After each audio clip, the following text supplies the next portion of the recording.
We're going to jump right in. There's a lot to cover today. We're going to try and explore together what's called Akeidah Yitzchak, the binding of Isaac. And for those who have studied with me before, you know that I have two monitors and I'm mostly looking at you, but I will look up when I'm reading text along with you. And I will pause as much as possible in between sections to invite your reflections and questions. And if you don't get to ask a question or share a reflection on today, you're invited to email me. My email is abby@explorejewish.com. I also, I do not see the chat during our session together. So I do invite you to share with each other. I do think it's helpful to foster active learning, but I will not see it. So I will call on, or at least I will not see it regularly. So I will call on people with raised hands when we pause. So as you know, as you might know, this is a very difficult Torah portion, a very difficult Parsha. I have in front of us, and I am about to share my screen.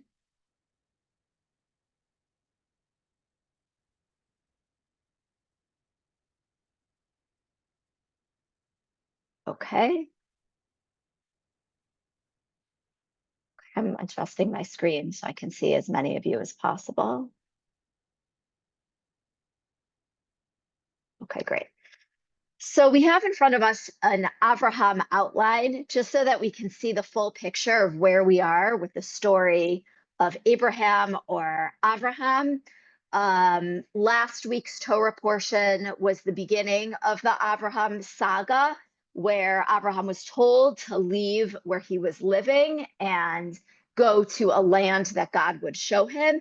And there's sort of a few kind of hero type of stories about Abraham where he's shown to be wise and brave and faithful, entering into a covenant with God.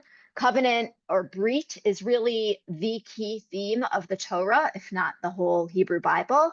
There are certainly sub-themes, but the idea that our ancestors, Bnei Yisrael, the people of Israel, entered into a covenant of God and had responsibilities to keep the mitzvot.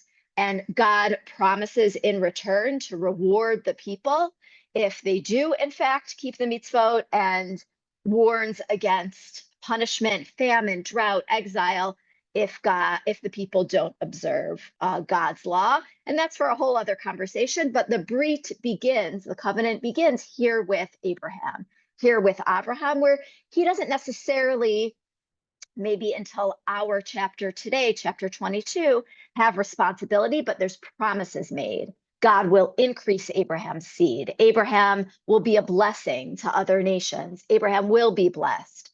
And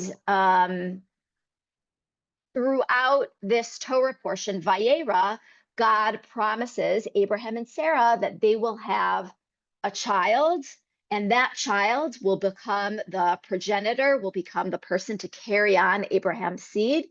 They already have Yishmael, really through Hagar, Abraham's maidservant, Sarah's maidservant. And we don't have time to go into so much detail about that right now, but I hope you'll look up that story. But Yishmael is not considered the main descendant of Abraham. So when we get to this week's Torah portion, when we get to Genesis 22, the binding of Isaac, we as the readers, I think, are supposed to be shocked. Gonna make this a little bit bigger, because Abraham continues, going back to last week's Torah portion, to be promised descendants, and yet that's challenged here. I actually just heard John Levinson, a Bible scholar, on a Tikva podcast this morning. You can look him up.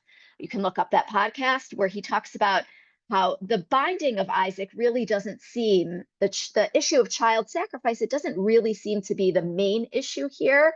which is sort of shocking, and we're going to talk about that. But really, this is a story, I would argue, many others before me. It's really about Abraham's faith in God, no matter what. Even Abraham is even willing to offer his child, to lose his child in order to express his faith in God. So we're going to talk about that, but we're also going to struggle with, as modern readers, and not even just as modern readers, the really the abhorrent nature of this story, the idea of sacrificing one's child and putting one's faith before the well-being, the physical and mental well-being of a young person is, I think, shocking, not just for us as modern readers, but even for the medieval commentators. So we're going to struggle with sort of the shots, the contextual reading of seeing Abraham as portrayed as extremely faithful. And also, we're going to do some drashing. We're going to do some reading in and interpretation to see if there's anything else that we might be able to glean from this story today on November 15th, 2024, and on the 14th of Cheshvan, 5785. So we're going to read the story together, talk a little bit about it. We're not going to read the whole thing. I wish we had time, but we're going to read a bit and then talk about some ways to see this story that might resonate with us today. So I would like to ask someone to be our reader for verses 1 through 6, and then we'll pause and take it from there. Okay, Paul, thank you so much. And Paul, I'll just ask you to pause just very briefly after each verse.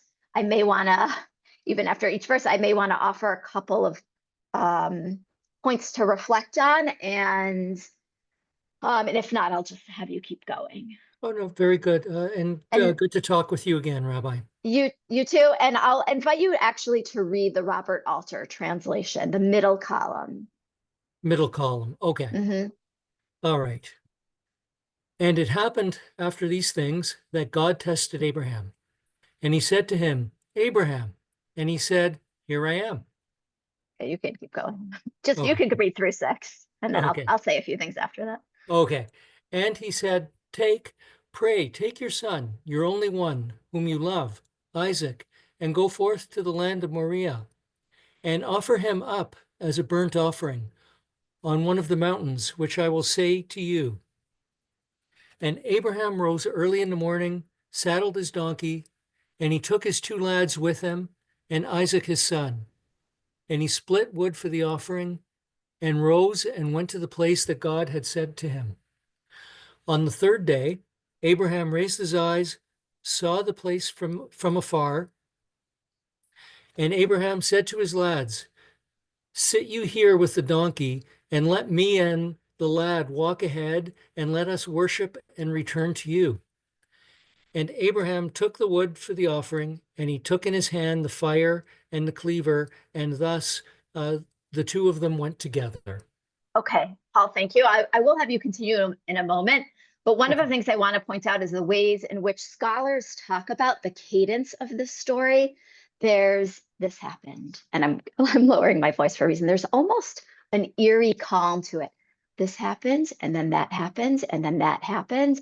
And scholars talk about sort of this masterful literary set of words in chapter 22, and the cadence at which we're reading something seems like an anathema to what's actually happening here. The content is shocking, and yet the cadence is very calm, and we read step by step by step what happens. And I also want to point out, in Hebrew, the word hineni appears at difficult times and difficult moments in the Hebrew Bible, not only when God speaks to a human being, as the story goes, but also when one human being speaks to another, like when Isaac, when he's an adult, calls his son Esav in order to offer him the birthright blessing, and Esav says hineni, and hineni there I am here. Here I am is almost ominous because you may recall that actually Jacob gets the birthright blessing. Moses says Hineni at the burning bush. Every time Hineni is said, there's something very serious that's about to happen. And we read the word Hineni 3 times in this story. And you'll see here I bolded, offer him up. I hope we get to a Rashi, an early medieval commentary, that will mention something about this language. So it's bolded there, so you can begin to think about that. And also the word and the root, see, is repeated multiple times in this story. And I want to come back to that at the end. The land of Moriah is actually translated to, as we'll see later, the land of seeing. And here we also see Abraham on the 3rd day, he raises his eyes and he sees the place that God wants him, he believes, to sacrifice his son, offer his son up. And so I want us to pay attention to that also as we continue reading. Okay, Paul, so you can read verses 7 all the way to 14, and again, the middle column, and then we'll stop there. Okay. And Isaac said to Abraham, his father, Father. And he said, Here I am, my son. And he said, Here is the fire and the wood, but where's the sheep for the offering? And Abraham said, God will see to the sheep for the offering, my son. Thus the 2 of them went together. And they came to the place that God had said to him. And Abraham had built there an altar and laid out the wood, and bound Isaac his son and placed him on the altar atop the wood. And Abraham reached out his hand and he took the cleaver to slaughter his son. And the Lord's messenger called out to him from heaven and he said, Abraham, Abraham, he said, Here I am. And he said, Do not reach out your hand against the lad, and do not do nothing to him, for now I know that you fear God and have not held back your son, your only one, from me. And Abraham raised his eyes and saw, and look, a ram caught behind in the thicket by its horns. And Abraham went and took the ram and offered him up as a burnt offering instead of his son. Abraham called the name of that place, You as it can, is, however you want, yeah, God sees, or Yahweh Yireh, as you yeah, can pronounce thank it however you. you want. As it is said to this day, on the mount of the Lord, there is sight. Okay, so I hope everyone is noticing again the many times that sight or seeing is repeated here. We're going to make a connection, I hope, at the end, toward the end of our time together, to the story of Hagar and her son, Abraham's son, also Yishmael, also where her son Yishmael is in the desert, in danger, and God opens her eyes. Her eyes are opened so she can also see how to save him. And again, the word Hineni, you might have noticed, is repeated. Abraham says, in order to save his son, when the messenger of God appears, Hineni, I'm here. You also might have noticed I changed the word Abraham to Abraham. I typed up the Robert Alter translation, and I was doing some copying and pasting from the translation on the left. And Abraham is what Robert Alter, when he translates, uses the English form of the word. So I made that more accurate there as we were going along. Okay, so I want to hear some initial reactions to the story in just a moment before we start talking about the commentaries, before we stand on the shoulders of the giants who came before us. I want to first point out the very end of the story, which we won't read word by word, but at the end of the story, you can see what I bolded. God says, listen, Abraham, because you've done this thing, you haven't held back your son, I will bless you. I will multiply your seeds. All the nations of the earth will be blessed by you. And this echoes the language in Genesis 12, Lech Lecha, last week's Torah portion, where God says, go, I will, Lech Lecha, you should go. And the same language of going is used also here in our story. So there's this is really the end of the Abraham saga. We read Abraham sort of being tested, showing faith in God by moving, not knowing what to expect, but being promised a blessing. And now we think that perhaps as we read through the story with great suspense, will Abraham's seed be cut off? And we see because Abraham showed so much faith to God, Abraham's seed was not cut off. And in fact, Abraham will be blessed. So that is, again, I suggested a moment ago, I do think that this is the shot. This is really the most contextual reading of the story, a message of faith in God. And certainly that doesn't, I think, it doesn't take away from our shock and our horror, not just as modern readers, but at this idea of offering up Isaac. So I'm going to take perhaps two, and then we'll go from there, two reflections. And I want to then add on, as I shared, some layers of commentary. So Michael and then Kathy, I'll ask you to share your reflections or questions. Okay. And I will just underline what Abby said, that we have a lot of content here, and we will do our best to keep this brief. So first, Michael.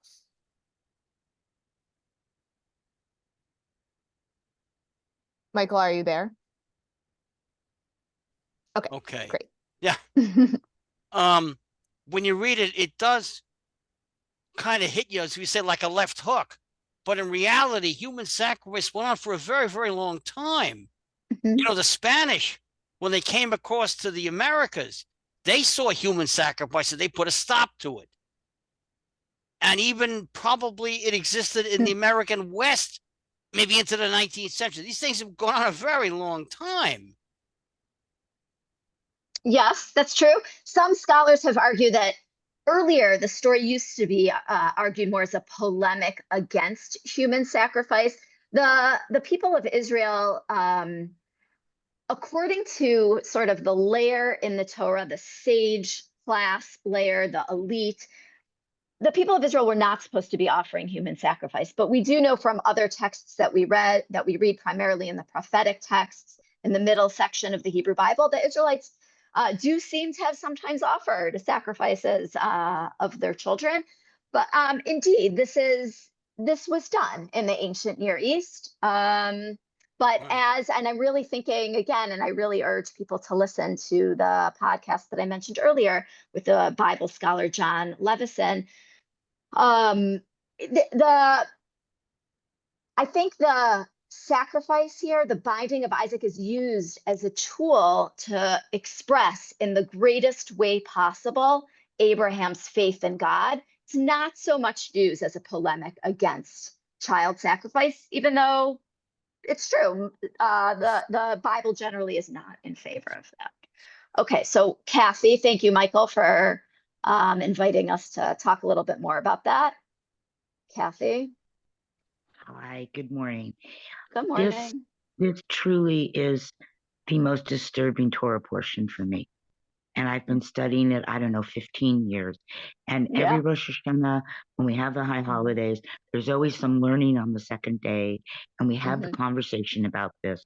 And it's just disturbing. And it's disturbing for me because it is about morals and ethics. And regardless of faith, Abraham defends Sodom and Gomorrah. He argues with God. Why does he not argue? Forget faith. This is his child. Why does he not argue with God and say, no, this is my son? And I know faith and sacrifice and all those things, but as a parent, I could never kill my child. And I question what kind of a God would ask me to kill my child. Yeah. I'll leave it. Okay, Kathy. I mean, I could say a lot more, great. Yeah, no, Kathy, that's great. Thank you so much. Okay, I want to respond to Kathy, and then we are going to keep going, and then I'll invite some more responses soon.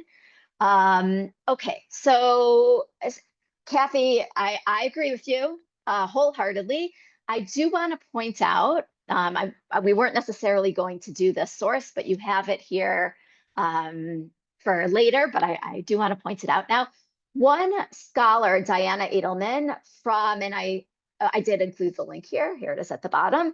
She talks about how actually in all the stories, especially the Sodom and Amorah story, meaning when God says, hey, there's this really evil, there are these two evil towns, I'm going to destroy them. And Abraham's like, no, let's negotiate this. Maybe it's not a good idea to destroy a town. Maybe there's a few righteous people in it. In the end, Abraham loses the argument. The towns are destroyed. But Diana Edelman makes this case that actually this story is used almost, and use the word polemic again, but as a polemic against some of the earlier stories, especially Sodom and Amorah, where Abraham challenges God. And we, in modern times, we like to look at Abraham and hold him up as a person that argues with God. And we talk about Jacob as wrestling with God. But I think it's very interesting and intriguing. I don't yet know if it's convincing. I haven't decided for myself, but that this story of the Akeidah, the binding, is really used to express that, the Abraham that came before that challenged God, that's not the Abraham that we want as our first forefather. We, the writers of the story, the ancient people of Israel who appreciated this story, who told the story, began to tell the story. So Kathy, I'm actually only supporting your point that this is disturbing. And so now I want to take us into some different ways to see this story. We're going to start with a Rashi, an early medieval commentator, but I do want us to hold that I think in its maybe earliest understanding, the story was about faith and is extremely difficult for us to, it is very difficult for us to grasp. Abraham didn't kill his child in the end, but he was willing to do so, and that it is very problematic. And Kathy, I also just want to say I appreciate your mentioning that the story is something that traditionally we read on the first day of Rosh Hashanah in congregations. I think on Rosh Hashanah, I don't want to get too complicated here and complicate our story, but the prayers of Rosh Hashanah are really about a major part of the prayers are about crowning God as king, accepting God as king, accepting God as the being that controls everything, and according to the prayers, and the story fits in to really putting God on a pedestal, subsuming ourselves to God's power. So again, that doesn't comfort your point, but you and your expressing, I think, really on behalf of all of us, how much we struggle with the story. So let's see if we can maybe, if not redeem the story in some ways, let's see if we can see a different way of looking at the story for ourselves today. So I want to start with Rashi here. And we're not going to even read the first Rashi. We're going to read the second Rashi here. I mentioned earlier that in the verses above, God says you should offer Isaac up. God doesn't say slaughter him. The Hebrew root here, shin, chet, tet, is something that only Abraham uses. God talks about, as I just said in the verses right here, just so you can reference it, that Abraham should go and offer up Isaac. And so Rashi says, actually, you know what? Let's keep in mind, God did not have in mind the ultimate ending point of sacrificing, killing, taking the life away from his son. This is really simply, or not simply, but really just about showing Isaac, the binding of Isaac, Abraham showing his faith, the slaughter, the killing that wasn't intended in the end. So I think there's a clue there, and I call this throughout. There's this reticence, beginning with the medieval rabbis, and maybe even earlier. There's this reticence about seeing this story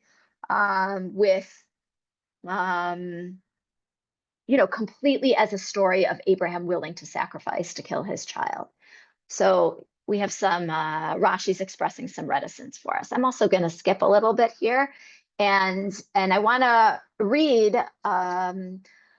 just some email correspondence with the scholar Dr. Aaron Kohler, who has a book called The Unbinding of Isaac. So I hope that's something maybe people will consider purchasing or reading.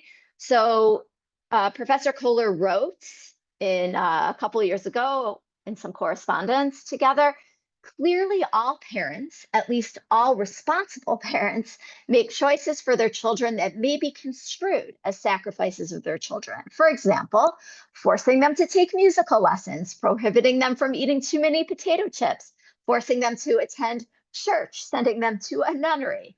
It seems right to me that the Akeidah speaks to this, to say, yes, in the end of the story, it's your sheep and your child over which you have authority, but your authority over your sheep, the animal, extends in ways that your authority over your child does not. So perhaps we can actually see the story as a polemic and argument, as I shared earlier, perhaps against child sacrifice, and really let's extend it against ways in which maybe we should be thinking about. Maybe the story, as modern readers, maybe more broadly, asks us to think about, in what ways are we appropriately sacrificing our children's desires? In what ways are we raising our children, nurturing our children in a way that they don't like? And in what ways are we inappropriately, perhaps not in the best interest of our children, sacrificing some element of their being? And again, I'm going to mention it's really top of mind, and just a beautiful exploration of the story by Professor John Levison, who raises this point as well. Perhaps the story is there in the end. Maybe we're missing the big point of the story when we talk about Abraham's faith, and we're really supposed to be asking questions. I in particular like to talk about, as modern readers, the questions that the Torah raises for us in modern times. Maybe it doesn't offer us the same clear-cut answers as it did in earlier times.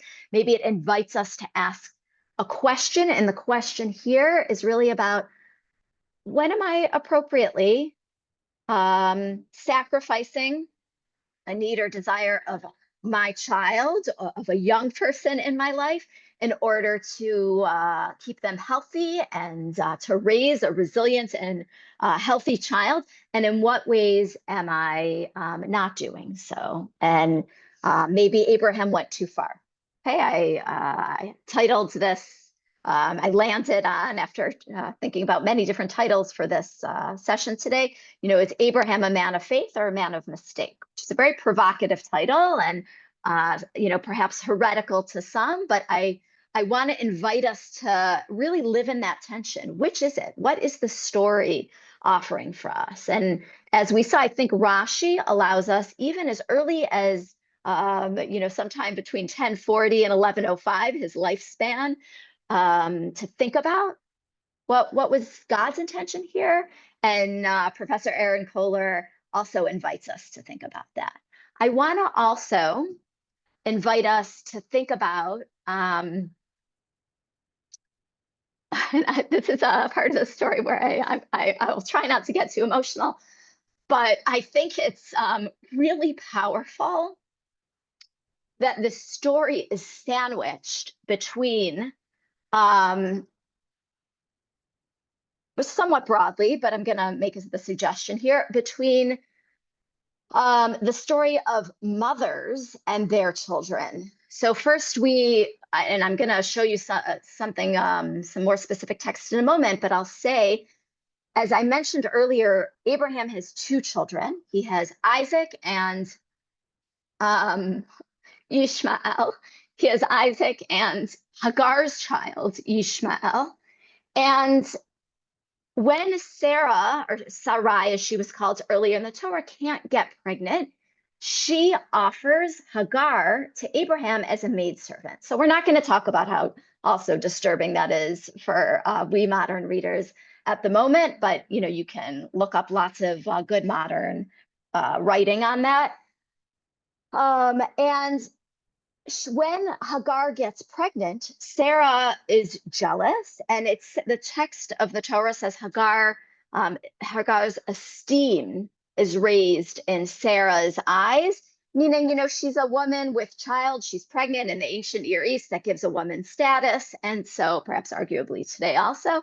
And Sarah says, I'm gonna send her away. And actually Abraham agrees, Sarah, you do what is right. And she treats Hagar so poorly that Hagar runs away to the desert.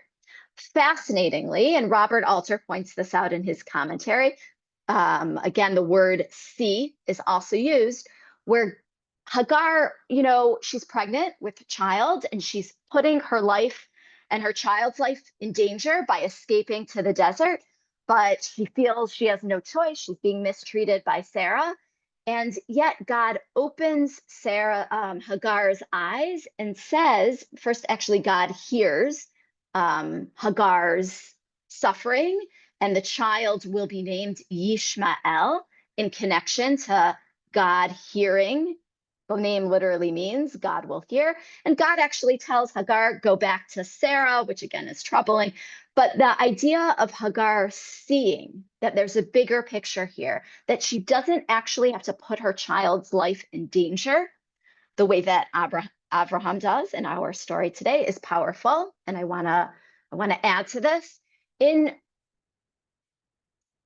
I'm sorry, I'm so emotional. You'll see, I'll try and maybe share a little bit at the end about why I'm so emotional.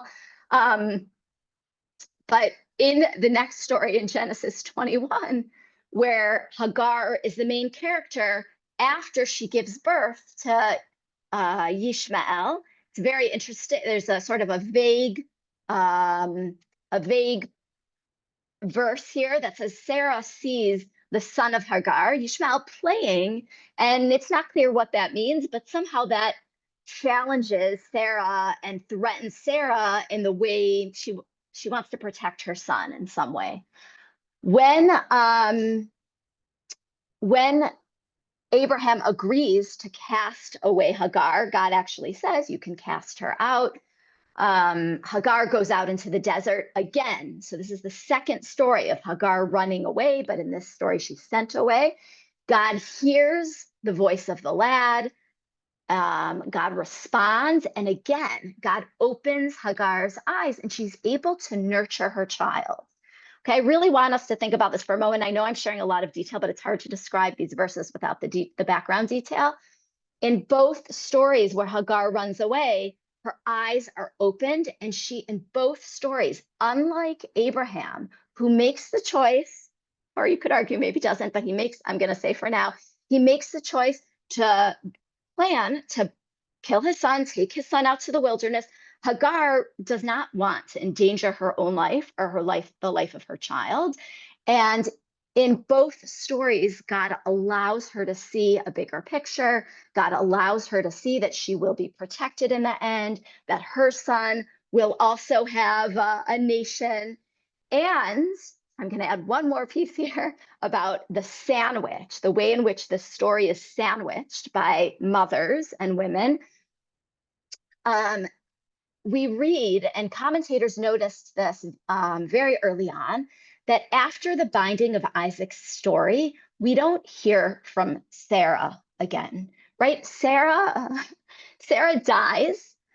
We read about at the beginning of the next Torah portion. And if you scroll back up, which I'm not going to do right now, but if you go back up to the first page of your document, you can see I also included in the Abraham outline, in all the events that take place, that Sarah dies. And for many years, commentators have been pointing out that, this guy Abraham, maybe he had too much faith in God, but he did something so horrible. He took this child that Sarah had given birth to, as the story goes, at an old age, and she just can't handle it. She can't handle it anymore, and she dies. And so what I want us to think about, perhaps combining a contextual reading of what sandwiches, what surrounds, what bookends the story of the Akeidah, is the mothers and the ways in which the mothers do not want to and are resistant to, and in fact die because their children are in danger. And this is where I'm going to get emotional, and then I'll invite some reflections. you know, we are living in a time where there's a lot of death, and there's a lot of mothers that are suffering because their children have been taken from them in a time of war. And I want to suggest that I think the story invites us to think about today, you know, when is enough enough? And sometimes people talk about, you know, what if it were mothers running the world, or nurturers? And maybe we wouldn't have the kind of war that we see now. So in this very difficult binding of Isaac's story, I am, you know, presenting to you and arguing for this real tension between Abraham presented on a pshat level, on a contextual level, as a man of faith, and on the other hand, perhaps the story asks us to think about, what did God really want here? Rashi says God really just suggested a burnt offering. Aaron Kohler points out maybe the story raises very significant questions about what it means to sacrifice our children. And in today's, 2024 today, I really encourage us, urge us to really think hard about, when enough is enough, and when we should be thinking about the pain and the suffering of mothers. It's not to say that fathers aren't also suffering, but I think it's quite fascinating to see the connection between seeing in the Abraham Isaac binding story and seeing in the Hagar story, and the fact that Sarah dies right after this story. So with that all in mind, I certainly want to pause now and hear your reflections on this tension between seeing Abraham as a man of faith and seeing this story, especially today, and what surrounds the story in the Torah as a story that invites us to question the ways in which perhaps we should be looking at the mothers that surround the story rather than the actions of the father in Genesis 22. So there's a lot of hands. I'm going to call first on Benjamin and Neil, who are the first hands that I see. Actually, I apologize. I know Benjamin and Andrea have had their hands up since the beginning. So Benjamin and Andrea, I'm going to call on you. And I'm going to invite you specifically to respond to where we are now, rather than to respond to where we were when I opened it up for reflections earlier. So if you have something to reflect on or ask a question about where we are now after seeing, this whole, the tension that I've suggested to you today, then I invite you to comment. So Benjamin. Thank you. My difficulty here is not with the Akeidah, not with Abraham, not with the mothers, but with God. What kind of God would do that to begin with? Yeah, I hear that. I don't have a good answer for you. I think what I sort of say to myself, and what I would offer is that God is portrayed in different ways at different times in the Torah. God is not one particular kind of God throughout the Hebrew Bible. There's a range. Sometimes God is very compassionate. Sometimes God is very nurturing. Sometimes God is very forgiving. And we see that in the story of Hagar also. And this is one really powerful story. I would also encourage you to think about what Rashi invited us to think about. Maybe it lessens the blow of this story if we think about that God didn't want Abraham to actually end the life of his child. Maybe God really just wanted to see if Abraham was a man of faith. But I agree with you. God in this story, with all that said, is still very difficult. And I can only invite you to think bigger picture about the different ways that God is portrayed in the Hebrew Bible and beyond in rabbinic literature. This isn't the only story about God. Okay, Benjamin, thank you. Andrea.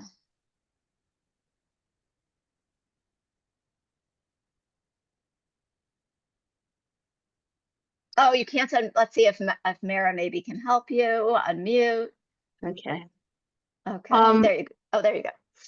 You talked about Levinson saying this was a story about faith, And I think it's a story about Abraham's faith that God isn't going to ask him to sacrifice his son. And I think the story points to that in many places. Isaac says, "Okay, we got the wood, we have the knife. Where's the sheep?" And Abraham says, "God's going to provide the sheep." We don't think Abraham's a liar. We think he believes God's going to provide the sheep. And the other way in which the story points to Abraham, the faith that Abraham has, is that Abraham's 120 years old and Isaac is 20. It also points to Isaac's faith. Isaac could have easily taken the knife out of his father's hands. And instead he goes on with the steps, and he literally lets. In the Quran, the way they talk about, it's Ishmael. Actually, it's an unnamed son in the Quran. They make a big deal about the son being also willing to sacrifice. And I think our story points to that too. I think our story points to that. Okay, great. So thank you, Andrea. It's great. I want to just come back to your first point. Before you mentioned Isaac, you mentioned that Abraham also, and I love this, and I think it also speaks to maybe what Benjamin shared too, that Abraham has faith too, that no, God will not force me to sacrifice my son. I do want to mention on a kind of midrashic versus pshat level, meaning again, reading into the story versus reading out. It's true that rabbinically, the ages of Abraham and Isaac are calculated, but I do think that Isaac is portrayed here as a younger son. As Andrea said, the rabbinic age of Isaac, meaning when the ages are calculated, is 20, but I honestly don't think we're meant to think of Isaac as a young adult. I think the story presents him as a young child, and the rabbis do also praise Isaac. That is, and John Levison also talks about that on the podcast that I listened to this morning. He also talks about that, the way in which rabbinic literature also praises Isaac's faith here. So, okay, I'm really sorry to do this. I would truly would love to hear more of your comments. And I think it would just be such a rich conversation, but we do have to wrap up. So I just want to, this is one of the most difficult chapters, I think, in the whole Hebrew Bible. And I do want to encourage us all to appreciate it literarily, as I started out with, appreciate some of the key words in it, what it means to be present in a time of distress, the idea of our eyes can be opened either by ourselves or our eyes can see in a very difficult time. And also just coming back to earlier, this question of, is it a story of Abraham's faith, or is it a story of how we more appropriately teach how we more appropriately nurture our children? And especially, I do want us to think about not just the mothers that surround the story, but really, I'm sort of in the end gonna dedicate the session to my own mother, who might be on today. I didn't see her, but she might be on today. And also to all the mothers that are not just nurturing their children, but all the mothers that really have to go through an extremely difficult time with losing their children and in a time of war. So thank you everyone for being here, and I'll wish you continued rich and meaningful reading of this story. Thank you so much, Abby, and I echo your prayer for all of us. I did include Yakir's obituary in the chat, so we can all remember him as well. As we've discussed in the past 45 minutes, there's so much in this parsha. I did include in the chat a full course that my Jewish Learning ran with the renowned Israeli author Ruby Namdar, that is all about the Akeidah, the binding of Isaac. And you can see that in the chat. We'll also include that in the follow-up as well, along with the source sheet and today's recording. So I do wish that you have a Shabbat of rest, and we hope to learn with you next week. Shabbat Shalom. Thank you, everyone. Shabbat Shalom.